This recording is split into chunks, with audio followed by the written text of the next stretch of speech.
Bonjour à tous, on se retrouve pour une nouvelle position avec ici le trait pour les blancs. On est au milieu de partie avec dame de tour, un fou et deux cavaliers de chaque côté. 6 pions blancs contre 6 pions noirs, donc égalité matérielle. On note que le roi noir est resté au centre et évidemment il va se faire attaquer, bien entendu. Des possibilités pour les blancs, des tas de possibilités dans cette position pour essayer de mener une attaque, hein, et profiter que le roi noir soit resté au centre, évidemment. On a pas mal d'options. En fait, il y a trois options différentes qui sont intéressantes pour attaquer. Ici, il y a pas, bon, il y a des coups forcés, hein, mais c'est pas des échecs, c'est pas des menaces de mat. Mais il y a des coups forcés. Alors, les coups forcés d'attaque de la dame, déjà, hein, ça c'est possible. Alors bon, c'est un peu triste d'attaquer la dame avec le coup cavalier A2, évidemment. Par contre, un coup intéressant qui peut se jouer, c'est le coup cavalier D5, hein, pour attaquer la dame. Quelle est l'idée? L'idée, évidemment, c'est quand les noirs vont prendre, on va reprendre avec le pion et ça va ouvrir à la fois la tour sur le roi et le fou sur le cavalier. Ça va permettre une bonne attaque. D'autres coups forcés intéressants sont les coups de sacrifice ici, hein, de destruction de la chaîne de pions devant le roi, évidemment. Le coup cavalier prend E6 ou le coup fou prend E6, hein, les deux semblent intéressants. En fait, il n'y en a qu'un sur les deux qui va être bon finalement. Euh, on aurait envie de sacrifier le cavalier pour garder le fou, mais en fait, le cavalier est quand même une pièce d'attaque plus intéressante, souvent, que le fou. Et en fait, le bon coup ici, ce serait plutôt de sacrifier le fou sur E6 pour garder le cavalier qui va créer des menaces en direction du roi. Donc ça, c'est un bon coup aussi, avec la menace de fourchette et la menace sur ce pion pour gagner un troisième pion, et puis ce cavalier qui va arriver ici après. Donc ça aurait été un bon coup, et les blancs ont choisi l'autre coup, pas le coup qui avait prend 6, mais le coup qu'on a dit, on a parlé tout à l'heure, qui est encore plus fort, peut-être, probablement plus concret, le coup cavalier D5, qui donc attaque la dame, c'est un coup forcé. Quand les noirs vont prendre ce cavalier, donc l'idée c'est d'ouvrir la colonne, comme on a dit. Alors, évidemment, on n'est pas obligé de prendre aux échecs. Les noirs auraient pu ne pas prendre, ils auraient peut-être dû d'ailleurs. Alors, s'ils prennent avec le fou, ça améliore pas leur position, hein, puisque il y a une attaque maintenant sur ce pion, une quadruple attaque, hein, pion cavalier fou tour. Alors, tout à l'heure, il était déjà attaqué par cavalier fou, maintenant il est attaqué aussi par le pion et la tour, donc vraiment ce pion est visé, hein, dans cette partie. En plus, il y a le cavalier maintenant qui peut rentrer là. C'est quand même très mauvais cette position. Par contre, ce qui sera un petit peu mieux, c'est peut-être simplement bouger la dame ici, alors pour évidemment parer la menace de fourchette.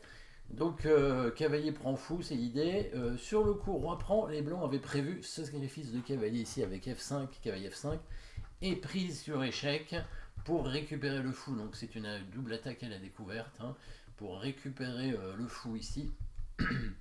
Mais si les noirs sont malins, ils auraient pu faire un coup intermédiaire avec le coup échec en 1. Et quand le roi vient en D2, revenir en A5 pour faire échec. L'idée, bah, si les blancs reviennent évidemment, les noirs seraient très contents de faire l'échec perpétuel et de faire nul. Donc ici, le roi blanc est un petit peu embêté, il n'y a pas tellement de cases finalement. Euh, il y a la possibilité de jouer le coup C3. Voilà, mais dans ces cas-là, le sacrifice de cavalier en F5 est quand même largement moins intéressant puisque maintenant quand la dame va prendre le fou, la tour va pouvoir arriver, hein, ici. Donc si on regarde cet échec, voilà, la différence, hein, par rapport à tout à l'heure, c'est que le roi ici va bouger en D8 et quand la dame va prendre le fou, la tour arrive en B8 et il y a une contre-attaque, hein, on voit, sur le pion en B2. Donc ça aurait été une possibilité peut-être de défense pour les noirs, à mon avis, qui était quand même jouable, hein, a priori, sachant que bah, le cavalier 7 de toute façon est bloqué. Donc si on tente un coup comme ça sert à rien, hein, parce que les noirs vont prendre. Et ici, ils peuvent faire échec d'ailleurs, hein, ils peuvent faire échec ici. Et quand le cavalier va revenir pour couvrir l'échec, euh, le... alors si le roi prend le cavalier, Effectivement, la tour pourrait attaquer la dame avec tour B1 qui récupérait le fou. Mais ici, comme le cavalier E7 n'a pas trop de cases, bah, la dame pourrait revenir. Ou alors on pourrait même tenter une contre-attaque avec le cavalier. Peut-être c'est encore mieux. Le cavalier arriverait en C5 hein, et menacer un échec perpétuel au moins avec cavalier B3, cavalier C5. On voit que le cavalier ici ne peut pas bouger. Hein. Donc les blancs ont vraiment intérêt, très certainement, sur ce coup dame A5, échec ici, de jouer le coup C3. Et quand le roi va prendre en E7, de continuer leur attaque peut-être par un coup comme F5 avec une attaque qui est intéressante quand même. Le roi est resté au centre. Après, le roi blanc aussi, mais les pièces blanches sont plus en position d'attaque quand même. Alors, regardons ce qui s'est passé dans la partie. Évidemment, les noirs ont pris le cavalier. Donc, les blancs ont repris, bien sûr, le cavalier hein, avec le pion, menaçant de venir certainement attaquer ce fou hein, avec le cavalier. Hein, peut-être cavalier F5 ou la dame qui arrive sur la colonne. Bon, et les noirs n'ont pas trouvé de défense, disons pas mal de pièces attaquées, et peut-être le roc, mais dans ces cas-là, la tour pourrait prendre le fou.